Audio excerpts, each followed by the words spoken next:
नमस्कार विद्यार्थी मित्रांनो, गणित सेतू या युट्यूब चॅनलवर तुम्हा सर्वांचं स्वागत आहे. आजच्या व्हिडिओमध्ये आपण 12th क्लासचा मॅथमॅटिकल लॉजिक या चॅप्टरचा काही महत्त्वाचे कन्सेप्ट्स बघणार आहे. तर चला व्हिडिओला सुरुवात करूयात. आजच्या व्हिडिओचा फर्स्ट पॉइंट आहे तो म्हणजे क्वांटिफायर्स. व क्वांटिफायर्सचे दोन प्रकार पडतात. पहिला असतो तो युनिव्हर्सल क्वांटिफायर आणि दुसरा आहे तो एक्झिस्टेन्शियल क्वांटिफायर. मग आता पहिला प्रकार बघूयात बघा.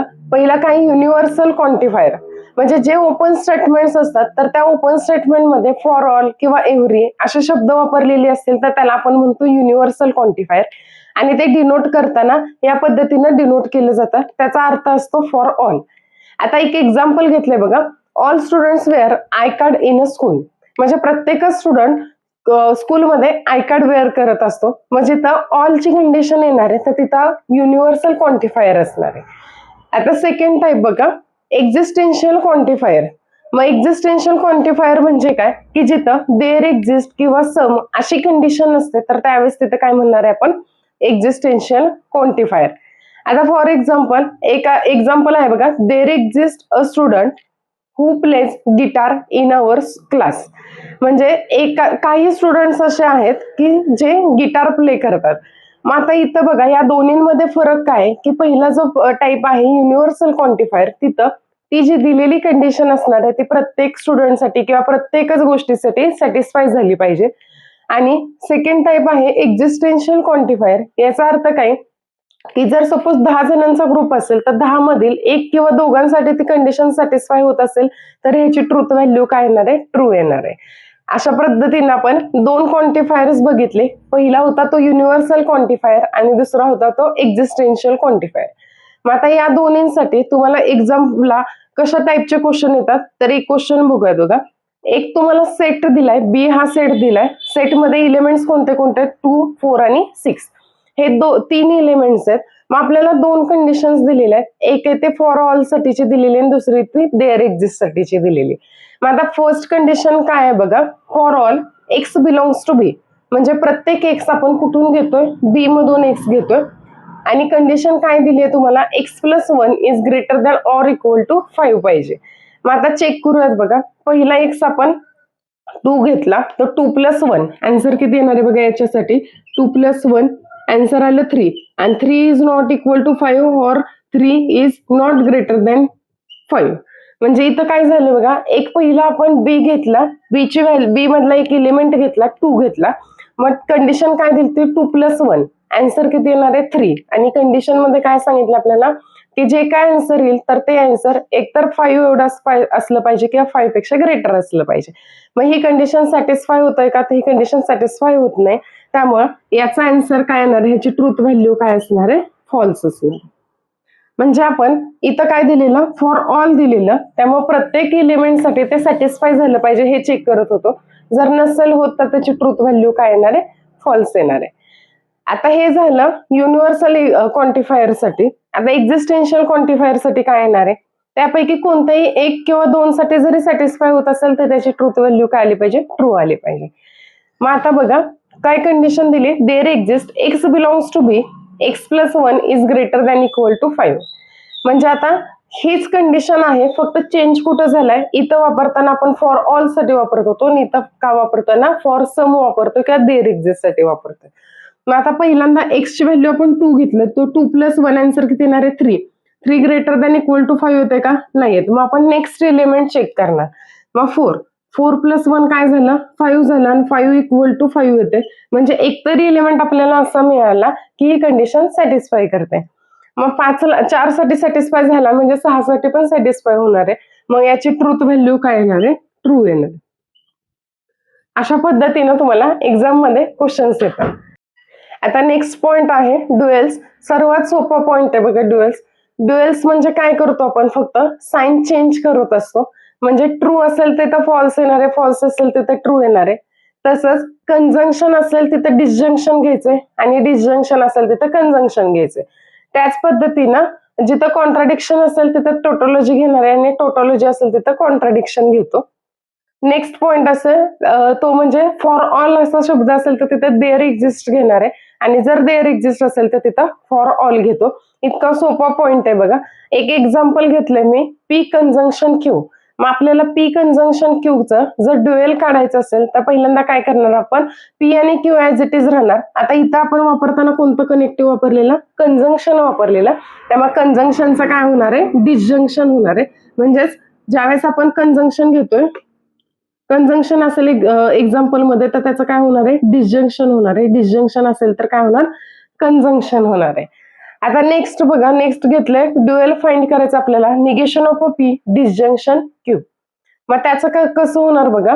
एक गोष्ट लक्षात ठेवा की ड्युएल फाइंड करताना निगेशन ऍज इट इज राहतं, निगेशन मध्ये चेंज होत नाही.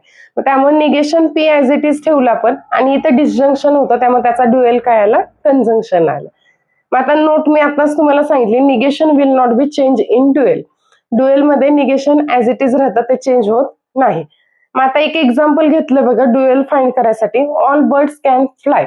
मग इथे शब्द काय वापरलाय, ऑल बर्ड्स वापरलाय. इथं ऑल शब्द आलाय, मग ऑलला आपण रिप्लेस कशाने करतो, देअर एक्झिस्ट न रिप्लेस करतो.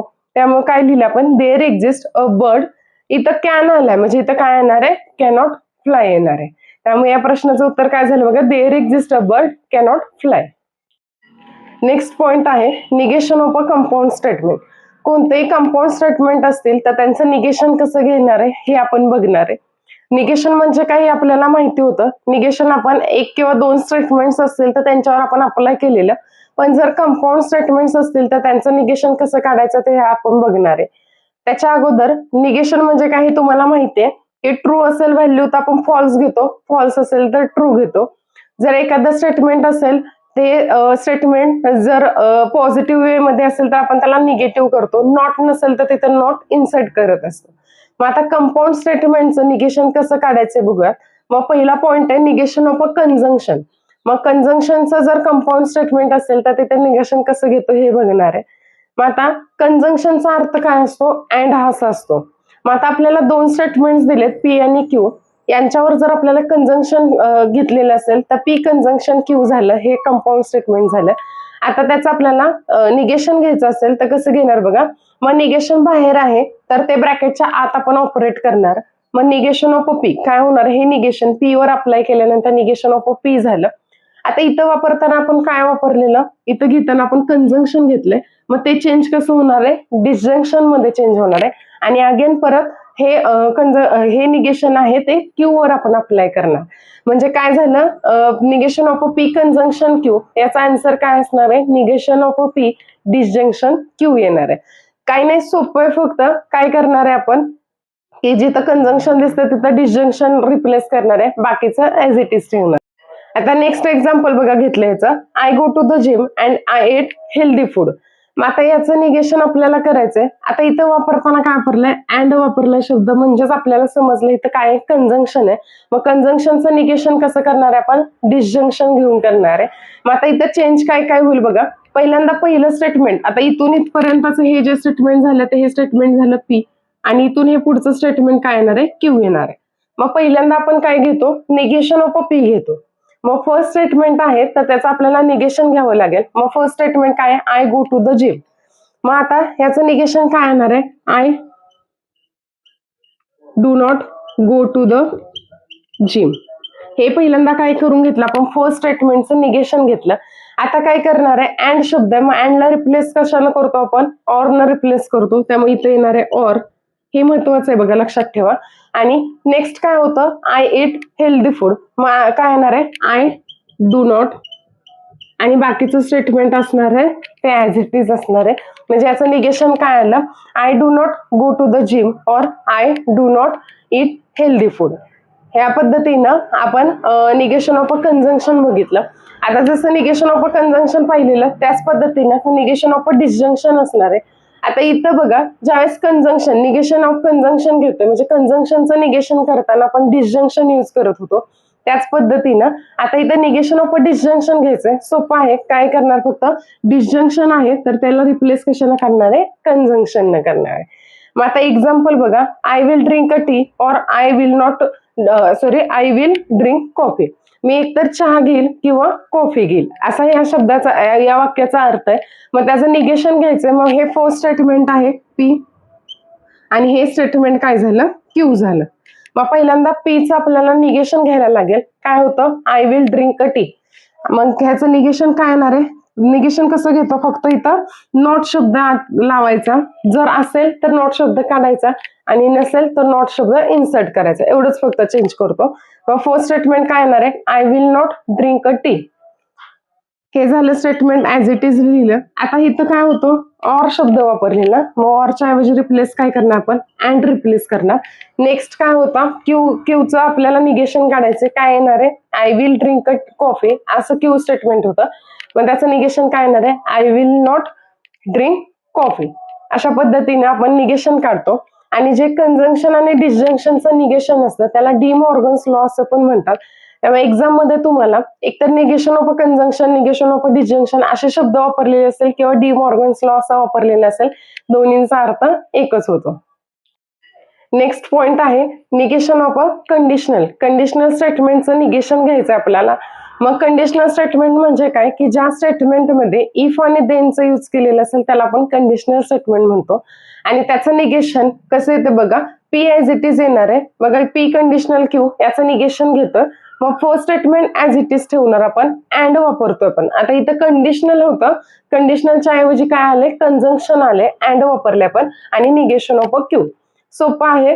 म्हणजे कंडिशनल पी कंडिशनल क्यूचं निगेशन घ्यायचं असेल तर काय येणार आहे, p and negation of q. मग आता स्टेटमेंट बघा काय, if it rains then I carry an umbrella.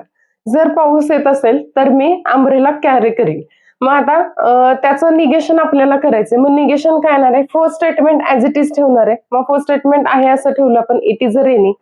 Next आपल्याला काय करायचं होतं, कंजंक्शन घ्यायचं होतं म्हणून आपण अँड शब्द लावला.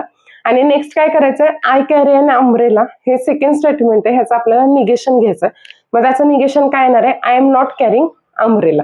अशा पद्धतीने आपण negation of a conditional statement, एखादं कंडिशनल स्टेटमेंट दिलेलं असेल तर त्याचं निगेशन घेतो. आता लास्ट पॉइंट आहे की negation of a biconditional. Biconditional जे स्टेटमेंट आहे त्याचं निगेशन घ्यायचंय. थोडंसं लेंदी आहे पण जरा एक दोन वेळा बघितलं तर व्यवस्थित लक्षात राहील. आता बाय कंडिशनल म्हणजे काय, तिथं इफ अँड ओनली ची कंडिशन असते. मग इफ अँड ओनली अशी कंडिशन असेल तर त्या स्टेटमेंटचं निगेशन कसं घ्यायचंय बघा. पहिल्यांदा इथं आपण काढलेलं कंडिशनल स्टेटमेंट साठीचं, मग कंडिशनल स्टेटमेंट साठी काय घेत होतो, P and negation of a Q घेत होतो. मग ते आहे असं घ्यायचं बघा, लक्षात ठेवताना पण तसं ठेवायचं की कंडिशनल साठी जे काही घेत होतो तर त्याचा फर्स्ट ब्रॅकेट म्हणजे बाय कंडिशनलचा फर्स्ट ब्रॅकेट येणार आहे. नेक्स्ट काय घ्यायचं, डिसजंक्शन घ्यायचं म्हणजे ऑर लागणार आहे इथं. आणि P conjunction negation of a P. त्या स्टेटमेंटचं निगेशन म्हणजे फर्स्ट स्टेटमेंट आणि फर्स्ट स्टेटमेंटचं निगेशन यांच्यासोबत आपल्याला अँड जोडायचंय. मग आपण घेणार आहे ती येणार आहे काय असणार आहे, negation of a biconditional असणार आहे. मग आता स्टेटमेंट काय बघा, I go to the gym if and only I am healthy. मी जर हेल्दी असेल तरच मी जिमला जाईल, असं या स्टेटमेंटचा अर्थ येईल. इफ अँड ओनली याचा अर्थ काय असतो, जर हे घडलं तरच ते घडणार आहे असं. मग आता बघा, मग याचं निगेशन काय होणार आहे, आता फर्स्ट स्टेटमेंट घेतलं मग आपल्याला फर्स्ट स्टेटमेंट आणि त्याच्यासोबत क्यूचं निगेशन आणि यांचं अँड घ्यायचंय. म्हणजे काय येणार आहे, either I go to the gym but I am not a healthy. Or आता इथं आपण इथं काय घेतो, डिसजंक्शन घेतोय म्हणून इथं आपण ऑर शब्द वापरला. Or I am healthy but I do not go to the gym. अशा पद्धतीनं आपण निगेशन काढतो. आपण चारीचं निगेशन बघितलेलं, कंडिशनल स्टेटमेंट बघितलं, बाय कंडिशनल बघितलं, कंजंक्शन आणि डिसजंक्शन. कंजंक्शन मध्ये काय लक्षात ठेवतो, कंजंक्शन घ्यायचं असेल आपल्याला निगेशन ऑफ कंजंक्शनचं तर आपण तिथे डिसजंक्शन घेतो आणि डिसजंक्शनचं असेल तर कंजंक्शन घेतो. सोपं आहे. तिसरं होतं ते कंडिशनल स्टेटमेंट होतं. मग कंडिशनल स्टेटमेंट काय करतो, first statement as it is ठेवतो, सेकंड स्टेटमेंटचं निगेशन घेतो आणि त्यांच्यावर कंजंक्शन अप्लाय करतो. आणि बाय कंडिशनल साठी काय करतो, तर first statement as it is, second स्टेटमेंटचं निगेशन आणि त्यांच्यात अँड घेतो. नेक्स्ट काय करतो की first statement as it is आणि त्या फर्स्ट स्टेटमेंटचं निगेशन ह्यांच्यासोबत आपण कंजंक्शन घेतो. आणि हे जे दोन मिळालेले आहेत तर त्यांच्यावर डिसजंक्शन अप्लाय केलं की आपल्याला negation of biconditional statement मिळतं.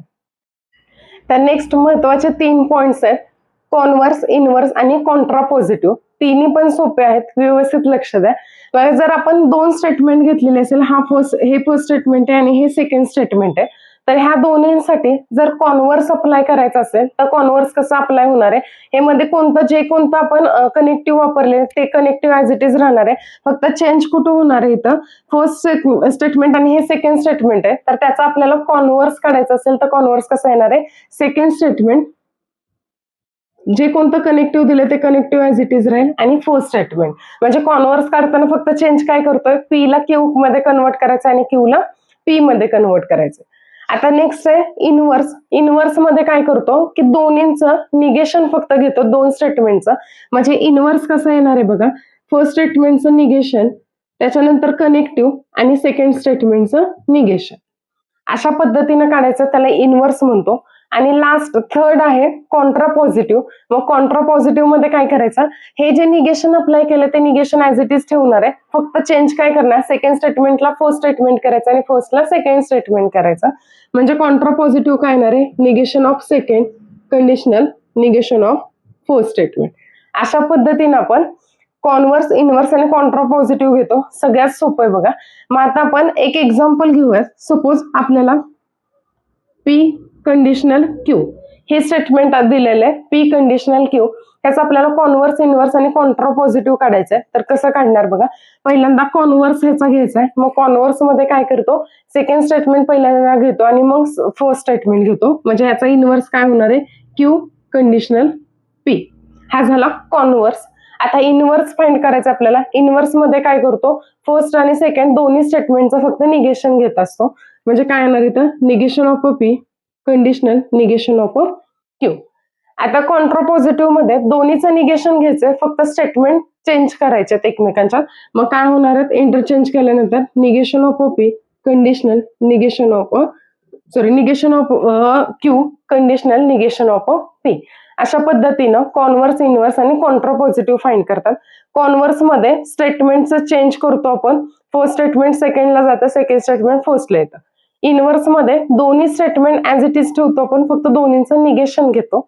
आणि थर्ड मध्ये जे कॉन्ट्रा पॉझिटिव्ह आहे त्याच्यासाठी दोन्हीचं निगेशन पण घेतोय आणि काय करतोय, दोन्हीचं निगेशन घेऊन स्टेटमेंटची अदला बदल करतोय.